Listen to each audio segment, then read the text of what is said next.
থাকলে এগুলো অবশ্যই সব কিছু খুব সুন্দরভাবে চলা সম্ভব।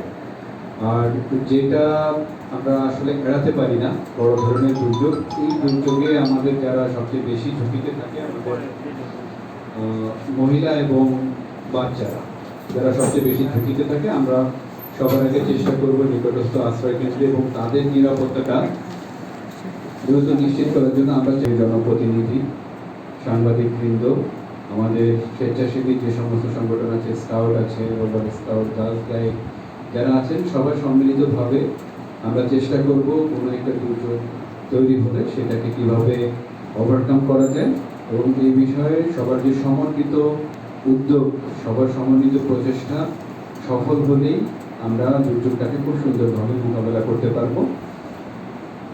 এবং সবাই চেষ্টা করি যার যার জায়গা থেকে সরকার প্রদত্ত নিয়ম কানুন মেনে চলা, এবং নিয়ম কানুনের বাইরে যেটা সবচেয়ে বেশি আমাদের প্রয়োজন সেটা হচ্ছে আমাদের কমন সেন্সটা অ্যাপ্লাই করতে হবে। কারণ আইন কানুন কোনোটাই আসলে দেশে নাজিল হয় না, এই আইন কানুন আমরা নিজেরাই তৈরি করি এবং আইন কানুনের ভিত্তি হচ্ছে আপনার সামাজিক প্রথা, সাধারণ কমন সেন্স। এইগুলো থেকেই যাতে আমাদের আচার আচরণটাকে আমরা নিয়ন্ত্রণ করতে পারি, নিয়মের মধ্যে থাকতে পারি, সেই জন্য আইন কানুন তৈরি করা হয়। আমি আপনাদের সবাইকে অনুরোধ করব, আপনারা সবাই দুর্যোগ ব্যবস্থাপনা আইন 2012 আছে সেটা সবাই পড়বেন, স্থানীয় সরকার পৌরসভা আইন, ইউনিয়ন পরিষদ আইন সেগুলো পড়বেন।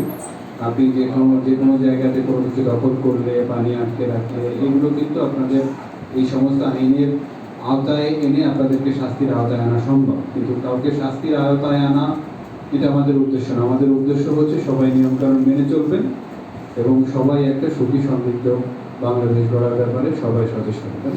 আজকে এখানে সবাই কষ্ট করে আসছেন, সবাই সময় দিয়েছেন, সবাইকে আমাদের দুর্যোগ ব্যবস্থাপনা শাখার তরফ থেকে ধন্যবাদ এবং কৃতজ্ঞতা জানিয়ে এখানে শেষ করছি। ধন্যবাদ সবাইকে। আসসালামু আলাইকুম।